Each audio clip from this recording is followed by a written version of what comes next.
अब आगे एक इंटरव्यू और दिखाता हूं आपको छोटा सा। इन्होंने परमात्मा संत रामपाल जी के ज्ञान का गोबर कर दिया, गोबर। इन आश्रमों में गुरु को भगवान नहीं माना जाता, गुरु को केवल एक सामान्य संत माना जाता है। और गरीबदास जी कहते हैं, गुरु मानुष कर जानते वो नर कहिए अंधे, ओवे दुखी संसार में फिर आगे काल के फंदे। अब इस बच्चे को क्या शिक्षा दी जाती है, क्या पढ़ाया जाता है इसको? गुरुजी तो बार बार कहते हैं कि अगर आपको मोक्ष प्राप्त करना है तो गुरु को भगवान मानना पड़ेगा। वो परमात्मा स्वयं ही सतगुरु बनकर आता है, दूसरा कोई सतगुरु हो ही नहीं सकता। अब इस बच्चे का इंटरव्यू लिया किसी ने उन आश्रमों में। इस बच्चे के माता पिता उसके पीछे खड़े हैं, और जब माँ बाप को ही ज्ञान नहीं है गुरु और गोविंद के बारे में, तो बच्चे को कहां से ज्ञान दे देंगे? तो इंटरव्यू लिया जा रहा है। पहले आप इसका इंटरव्यू सुनिए बच्चे का। गुरु और भगवान में किसको बड़ा मानते हो? गुरु को बड़ा मानते हैं। गुरु को कैसे मानते हो? क्योंकि गुरु ही बड़ा होता है, गुरु ही अपन को भगवान से मिलाता है। वाणी को खोल के बताओ आप। गुरु जैसे गुरु गोविंद दोनों खड़े, काके लागू पाए भैयारी गुरु अपना गोविंद जी बताए।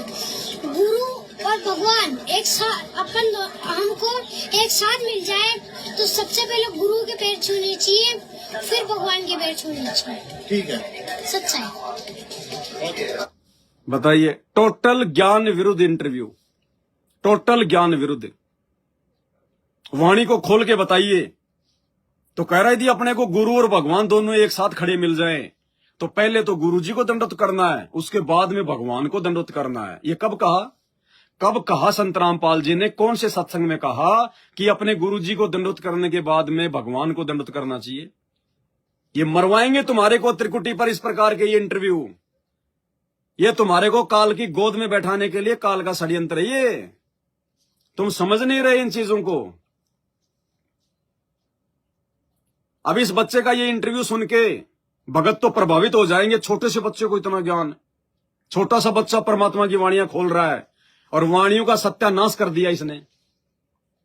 अब त्रिकुटी पे जाएंगे तो वो लाखों भगत तो यही सोचेंगे, क्योंकि वहां तो परमात्मा हमारी जो है परीक्षा लेगा हर प्रकार से कि इन्होंने अपने गुरु को भगवान माना कि नहीं माना। क्योंकि गुरु को भगवान माने बिना मुक्ति नहीं, मोक्ष नहीं। आत्मा एक है, उसका पति उसका परमात्मा भी एक ही है। वो या तो गुरु हो सकता है या फिर आपका गोविंद हो सकता है। तो त्रिकुटी पर परमात्मा हमारी परीक्षा लेगा, गुरु रूप में भी खड़ा हो जाएगा। और जिसको हम अपनी अज्ञानतावश दाढ़ी मूंछ वाले कबीर जी को गोविंद मान रहे हैं, भगवान मान रहे हैं, उसका रूप बना के भी खड़ा हो जाएगा। दोनों रूप में खड़ा हो गया गुरु। अब आप क्या करोगे?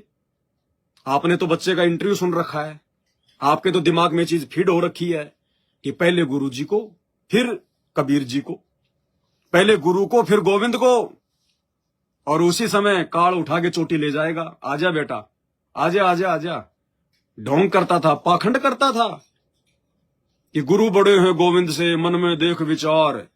फालतू में बोलता था। तेरे गुरु ने कितनी बार तेरे को सत्संग में समझाया, वो बात तो तेरे पल्ले नहीं पड़ी। और इस छोटे से बच्चे ने 4 बात क्या बोल दी, इसकी बात तेरे दिमाग में समा गई।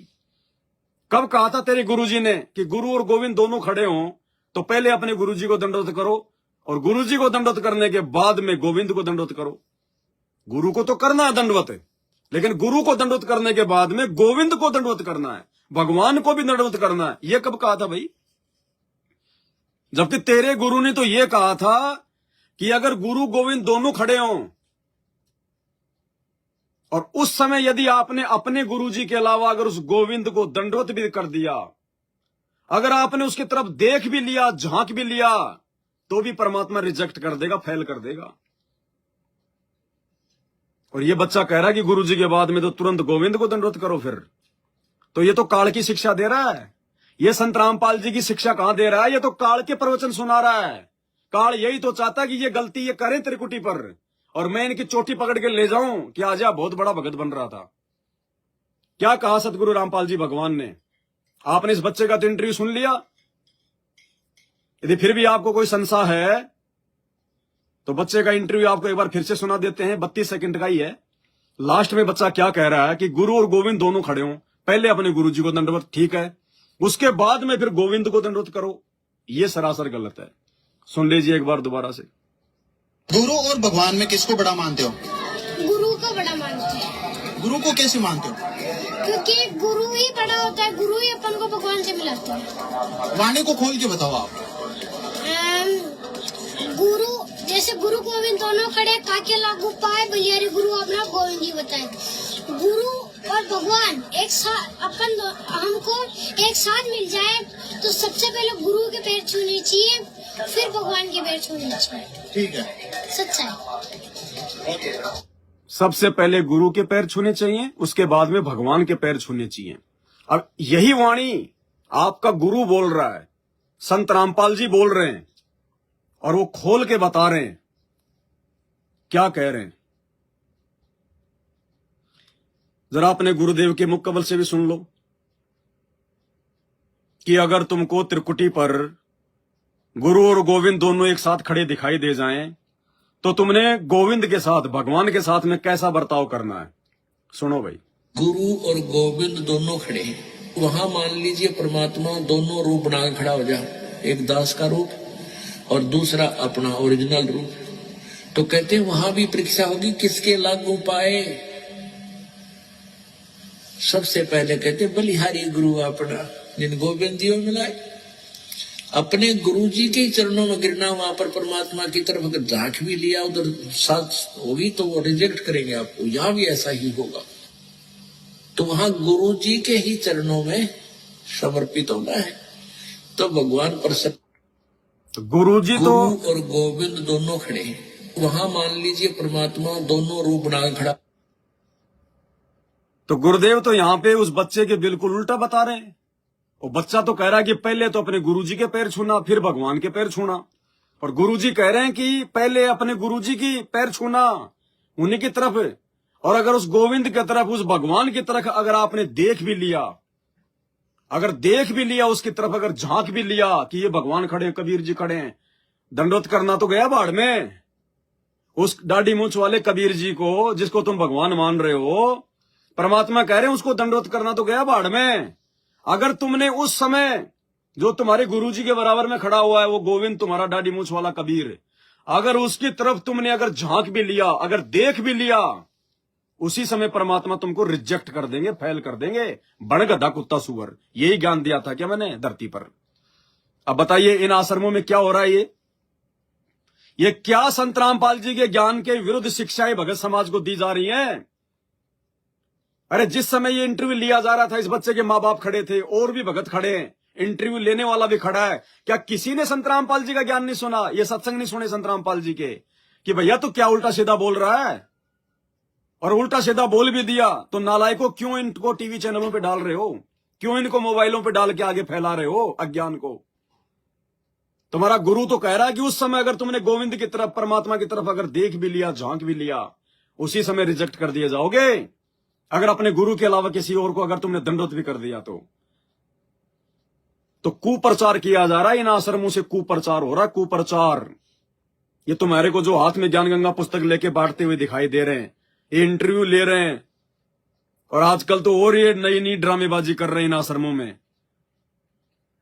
आधे भगत तो तिलक वलक लगा के, भगवा वस्त्र पहन के जगत वाले बन के खड़े हो जाएंगे, और आधे भगत संत रामपाल जी के बन के खड़े हो जाएंगे, और फिर इंटरव्यू लिया जाएगा आपस में, मतलब दुनिया को दिखाने के लिए कि ये जगत वाले हैं, ये भगत वाले हैं। ये नौटंकी नहीं चलती भक्ति मार्ग में, ये ड्रामेबाजी नहीं चलती भक्ति मार्ग में।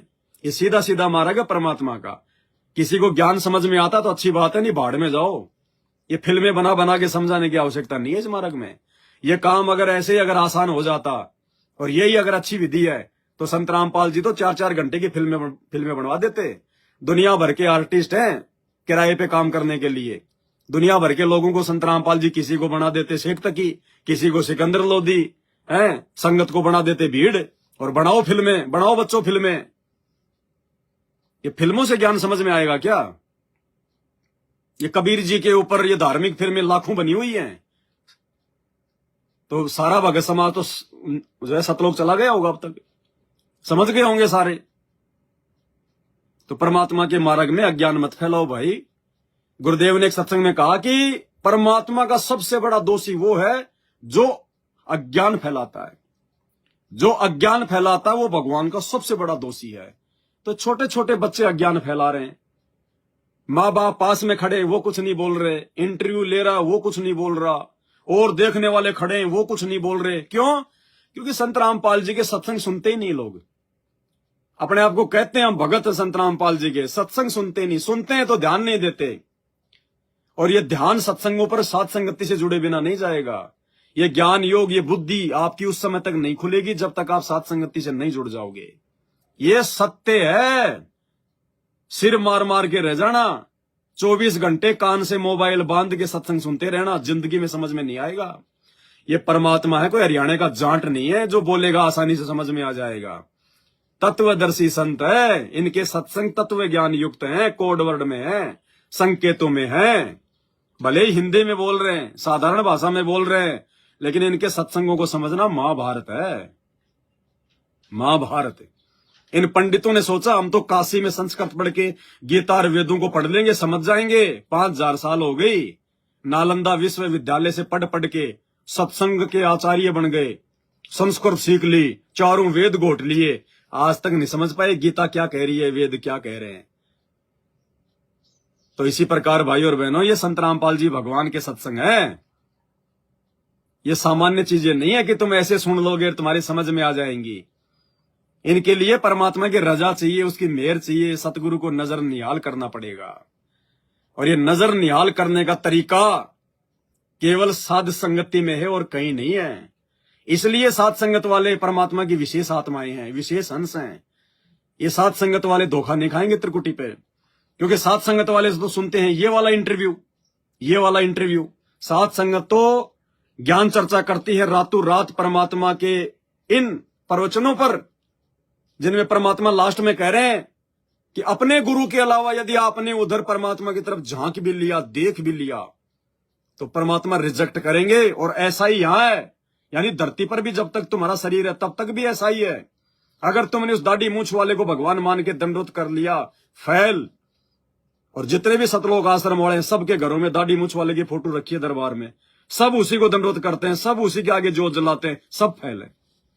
सुन लो, गुरु और गोविंद दोनों खड़े हैं, वहां मान लीजिए परमात्मा दोनों रूप बना के खड़ा हो जा, एक दास का रूप और दूसरा अपना ओरिजिनल रूप।